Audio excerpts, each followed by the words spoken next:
ఇక మీకేంటంటే ఇప్పుడు చివరికి వచ్చేటప్పటికి ఒక పెద్ద ఆయుధం ఏంటంటే ల్యాండ్ టైటిలింగ్ యాక్ట్ ఒకటి దొరికింది. సో అది దాని మీద జనంలో బాగా వ్యతిరేకత వచ్చిందా మీ అంచనా ప్రకారం? లేదు, నేను ఒకటి అడుగుతున్నా మిమ్మల్ని. ఎవరైనా సరే రాజ్యాంగపరంగా ఎన్నికైన ముఖ్యమంత్రి నా పట్టాదారు పుస్తకమైన ఫోటో పెడితే యాక్సెప్ట్ చేస్తారండి. 14 సంవత్సరాలు సీఎంని, 40 ఏళ్ళు రాజకీయం, 15 ఏళ్ళు అపోజిషన్ లీడర్ని, నా పట్టాదారు పుస్తకం పైన ఆయన ఫోటో పెడతాడు. Can I accept? ఏదో కొంతమంది ఆయన మద్దతుదారులు ఈ మధ్య అన్నారంట కదా, తప్పే ఉంది దాంట్లో అని చెప్పి. అదే నేను చెప్పేది. అంటే ఆయన రాజముద్ర శాశ్వతం, రాజా ఏమనుకుంటున్నాడు? రాజముద్రని యాక్సెప్ట్ చేస్తాం, ఆంధ్రప్రదేశ్ అథారిటీని సావర్నిటీని యాక్సెప్ట్ చేస్తాం, గవర్నమెంట్ ఆఫ్ ఇండియాని సావర్నిటీని యాక్సెప్ట్ చేస్తాం, స్టేట్ గవర్నమెంట్ ఎంబ్లమ్ ఉంటుంది, దాన్ని వేసుకుంటాం. జనరల్ గా అంతే ఉంటాయి. నీ ఫోటో వేయడం ఏంటి? అది ఒకటి. ఇప్పుడు ఏం చేశాడు? బరి తెగించి ఇంకొక స్టెప్కి వెళ్ళిపోయాడు. ఆ స్టెప్ ఏంటి? Grabbing act, Jagan land grabbing act. మీరు పెట్టిన పేరు అది, నేను పెట్టింది, ప్రజలు పెట్టింది. అదే ప్రజలు. ఒకటి అడుగుతున్నా, ఏం చేస్తున్నావు దీంట్లో నువ్వు? ఎవడో క్రూషియల్ రివర్ కంపెనీ ఇది పెట్టాడు, క్రిటికల్ రివర్ ఐటీ కంపెనీ. వాడు ఎక్కడ ఉంటాడు? బే ఏరియాలో ఉంటాడు. అక్కడ మన రికార్డ్స్ పెడుతున్నాడు అతని ఈడి బినామీ. ఓకే, ఆ కంపెనీలో ఉంటాయి. కంపెనీలో ఉండి రెండోది రేపటి నుంచి డాక్యుమెంట్స్ ఇవ్వనంటాడు, రిజిస్ట్రేషన్ చేస్తే ఒరిజినల్స్ ఇవ్వడంట, డూప్లికేట్ ఇస్తా అంటాం, జిరాక్స్ కాపీ. ఏంది వరకు వస్తాయి? Number 1. Number 2, land titling officer ఒకటి పెడుతున్నాడు. అవును, అది వాడెవడు? ఇప్పుండేది ఎంఆర్ఓ, వేరే ఉంటాడు. వాడు నామినేట్ చేసిన వాడు ప్రైవేట్ వ్యక్తులుగా ఎవరైనా కావచ్చు, కాంట్రాక్ట్ ఎంప్లాయీ లాగా వాడు మనిషి పెడతాడు అంతే. ఇప్పుడు వాలంటీర్ పెట్టాడు కదా, అమారి పెడతాడు. పెట్టి నీ భూమి నా భూమి రెగ్యులేట్ చేస్తారు. ఒకసారి నా భూమి ఎవరో ఒక పిటిషన్ పెట్టి అది నాదే అన్నారు అనుకోండి, డిస్ప్యూట్ రెడ్రెస్కి వెళ్ళిపోతుంది. నేను రిజిస్ట్రేషన్ లేదు,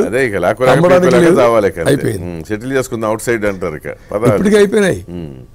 ఇప్పటికే చాలా ల్యాండ్లు చుక్కల భూమి పేరుతో 22A కింద దాంట్లో పెట్టేస్తున్నారు. దాంట్లో ఊరికే అడ్జస్ట్ చేసి 22A అయిపోయింది. ఇంకా నేను గింజుకుంటున్నా, గింజుకుంటే సెటిల్మెంట్ వాడు వాడు కొనుక్కుంటున్నాడు, అది కొనుక్కొని వదిలేసుకుంటున్నాడు. ఇంతకుముందు గతంలో ఉమ్మడి రాష్ట్రంలో హైదరాబాద్ అదే చేశారు కదా, కాగితం పట్టుకొచ్చి మాట్లాడు. అది నిజాం చేసేవాడు, నిజాం కాదు వీళ్ళు కూడా. అంటే నిజాం ఏం చేశారంటే, హైదరాబాద్లో నేను అప్పుడు బన్వర్లాల్ ఉండేవాడు, 2004 తర్వాత బన్వర్లాల్ కలెక్టర్ ఉండేవాడు. నేను పెట్టా. అవును, పెట్టి ఏం చేసేవాడు? ఎక్కడ పోయినా this land belongs to government board పెట్టేసేవాడు. Any trespass will be punished severely అని పెట్టించాడు. అప్పట్లో నేను చేసేవాడిని, ఎంఆర్ఓ అని పెట్టి హ్యాండ్ ఓవర్ చేయాలి డ్యూటీ. అప్పుడు డ్యూటీ హ్యాండ్ ఓవర్ కాదు, ప్రాపర్టీస్ ఫిజికల్ గా హ్యాండ్ ఓవర్ చేయాలా, డిస్ప్యూట్ అన్ని, దెన్ ఓన్లీ రిలీవ్. అంత స్ట్రిక్ట్ గా పోయా. ఇప్పుడు నువ్వేంటి ఇవన్నీ? 22A record మార్చేస్తా. మొన్నే ఒంటిమిట్లో ఆత్మహత్య చేసి వచ్చాడు, రికార్డు మారిస్తే ఎంతమంది? సో ఇప్పుడు యాక్చువల్గా చెప్పాలంటే అక్కడ జరిగిన కొన్ని సంఘటనలు fit cases to file cases అంటే అట్లా కాదుగా. ఇప్పుడు ఆఫీసర్లకు కూడా ఒక రకమైన భయం ఉండాలి కదా. అంటే న్యాయం జరుగుతుంది ఎప్పటికీ. నా మీద కేసులు పెట్టారు, మా మీద కేసులు పెట్టారు.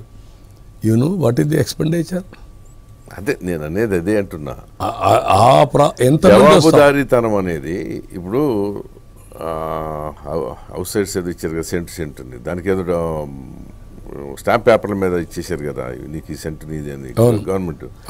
దాని మీద జగన్ ఫోటో వాటర్ మార్క్ వేసారు. అవును, అది ఇల్లీగల్.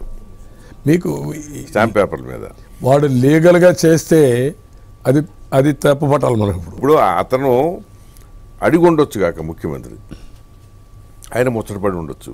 బట్ దాన్ని అంగీకరించి దాన్ని అమలు చేసిన అధికారి చట్ట ప్రకారం నేరస్తుడు కదా. స్టాంప్ పేపర్ మీద ఫోటో ఎట్టేస్తారు, ఎవరు మిగులుతారు? ఇంకా కొత్తలను తీసుకోండి, ఎవడు కావాలి? ఇప్పుడు ఈగో ఇది ఏమంటే వాడు చెప్పాలా, ఒక్కటి చెప్పమంటారా? ఈ మొండమాపి గవర్నెన్స్ కోసం అయితే వీళ్ళే అక్కర్లా. అట్టగా అదే చెప్పేది. ఎంతమంది పైన పనిష్ చేయాలో తప్పులు చేసిన వాళ్ళు సీరియస్ కాదు, నేచర్ ఆఫ్ ది క్రైమ్ బట్టి, అది correct, nature of the crime ని బట్టి డెఫినెట్ గా వీళ్ళు డీల్. ఎందుకంటే లేకపోతే అసలు జవాబుదారీతనం ఉండదు. ఇప్పుడు మీకు కూడా రేపు పొద్దున సపోజ్ మీరు అధికారంలోకి వస్తే మీ దగ్గరికి వచ్చి సార్ మనం ఇట్లా చేసుకోవచ్చు అని చెప్పి చెడగొడతారు కదా. డెఫినెట్ చేస్తారు. అంటే అయిపోయింది, చెడిపోయి ఉంది. సో రాంగ్ ట్రాక్లోనే వెళ్తాయి ఆలోచనలు. అది వెళ్ళి కొద్దీ మన కూడా చెడగొడతారు. షార్ట్ కట్ మెథడ్స్ వెళ్ళిపోతాయి. అదే జరుగుతాయి.